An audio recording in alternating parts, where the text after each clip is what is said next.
What a great game. It was the battle that you would expect it would be. Incredible atmosphere. We knew it would be. This place continues to spoil us, not just by showing up, but the way that they show up. The energy that Beaver Nation brings to us is, I mean, I don't know how you describe it, to be honest. It's overwhelming. It's incredible. It's a blessing.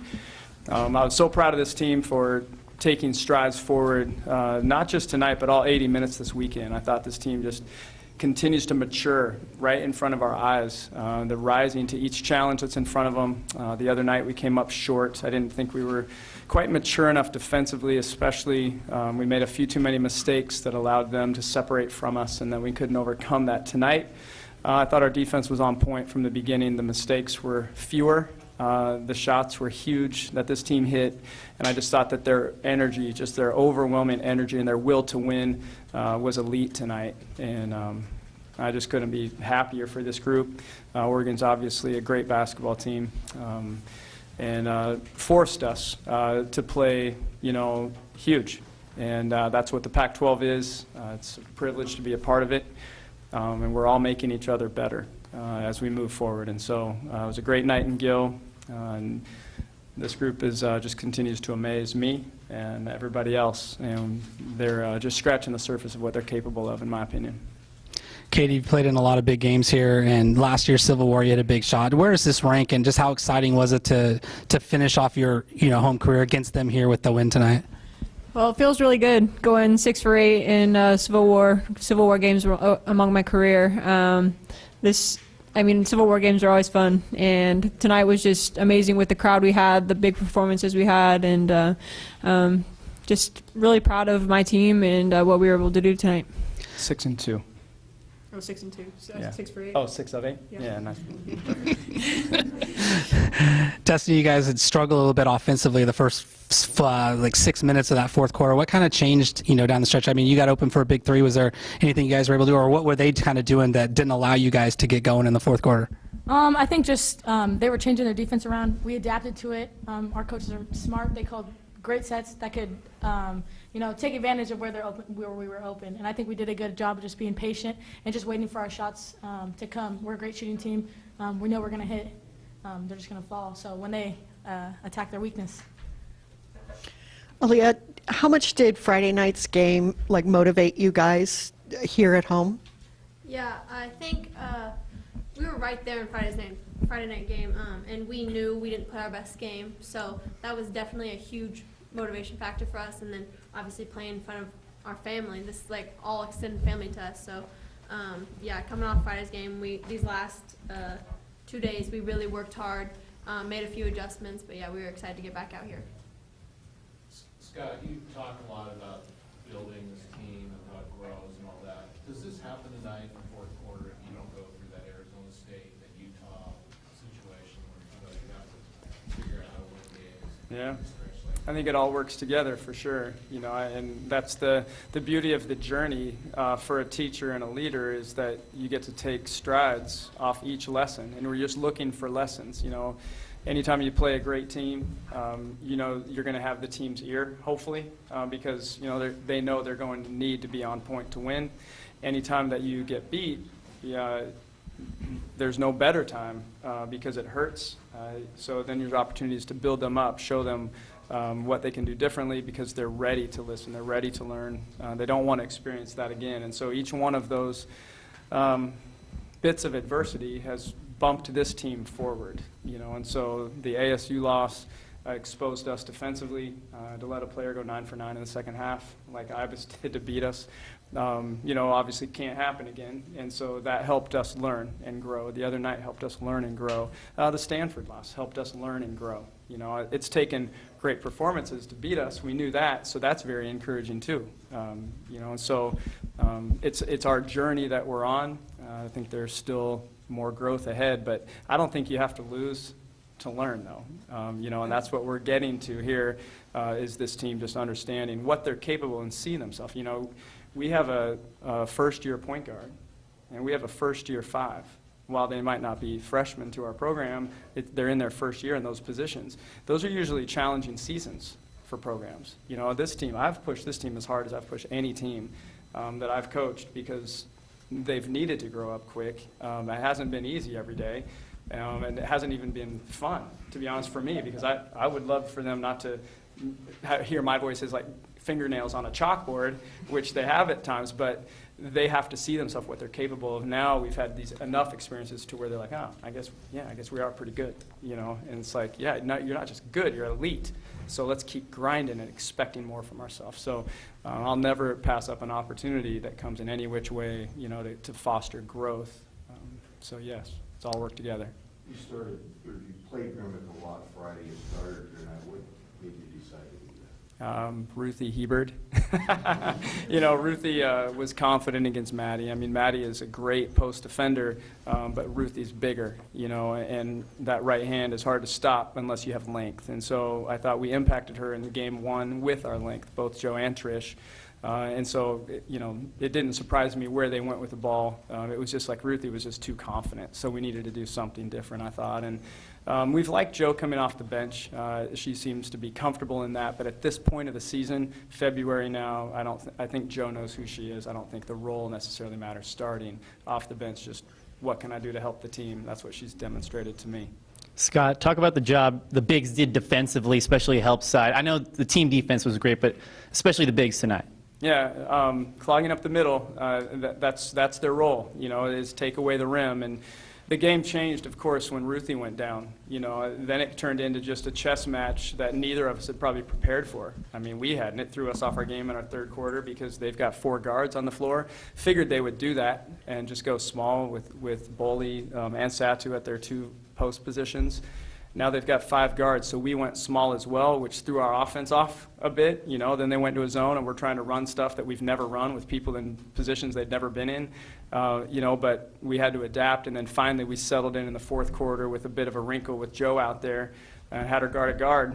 You know, and just took a risk in a way, but now they had to deal with her at the other end too, you know, which ended up paying off for us down the stretch, and it kept their zone maybe a little tighter than it would have been if we wouldn't have had Joe in the game. So the bigs are coming along. Their progression is one of the more enjoyable things that I've watched in my career and been a part of, just watching our coaching staff push them day after day, seeing the game slow down for them and see their confidence grow, you know, and so they're not reactionary quite as often. Now they're more anticipatory, which allows them to impact shots. Trish had a huge block in the first half, which was beautiful, led to transition. Joe impacted shots. So they are becoming a major force, you know, for this team, especially considering the perimeter players that we have. Katie, you've been part of a lot of big wins. You were the only person who was on the team playing the last time you guys beat the #2 team in the country, which was when you beat Baylor to go to the Final Four. I wondered, where does this win rank in all the big wins you've had? It's definitely up there. We've had a few big wins among my career, and so it's definitely special, definitely one that I'll never forget, and hopefully we'll have some more big wins coming up here soon. Scott, I also asked Kelly, 2 big games, 2 sellout crowds, 2 exciting games. What does this say about the state of women's basketball in Oregon? No, it's as good as anywhere. I mean, who would have thought this, you know, 10 years ago or 5 years ago even, that there would be this many. Here's the thing, it's not just that it's full houses. I mean, that's an amazing thing, but the quality of basketball that's being played on these 2 teams is unbelievable. I mean, the level that these 2 teams compete at, execute at, it's special. That's their only, I mean, it's just magnificent. And so the fact that we are both in communities that will support their programs like we have makes it what it is. And so we're in 2 communities that support their teams.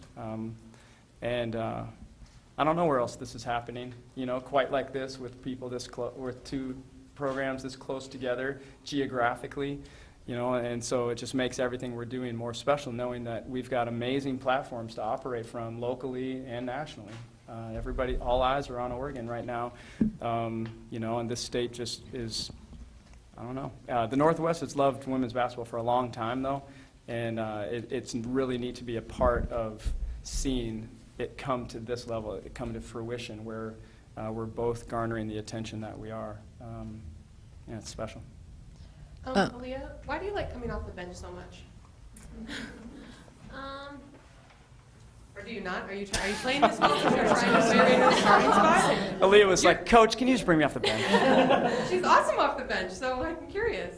No, I mean, one thing that's kind of nice about coming off the bench is you can kind of take that little time to see what your team needs. And then when you get in the game, you know what their defense is doing, what their offense is doing. So it's kind of nice to just have that time where you can watch the game and kind of be a fan for a second just to figure everything out and then come in and then do it. Aaliyah, could you talk just about execution? It's something you guys mentioned after Friday game, but the execution at the end of this game, both with making free throws and then also you forcing that turnover against Ionescu, how key that was, and maybe if you can take us through what you did there. Yeah, after Friday's game, execution was a big thing on both ends for us. Executing our defensive plan, and then obviously on offense, we knew we needed to score against them. But yeah, in the last play where I got the travel call, I knew we had one foul to give. So I knew if I kind of ran up on her, I could either get a foul would be called, which was fine, or a travel would be called. So I don't know. I just kind of took a chance and went for it.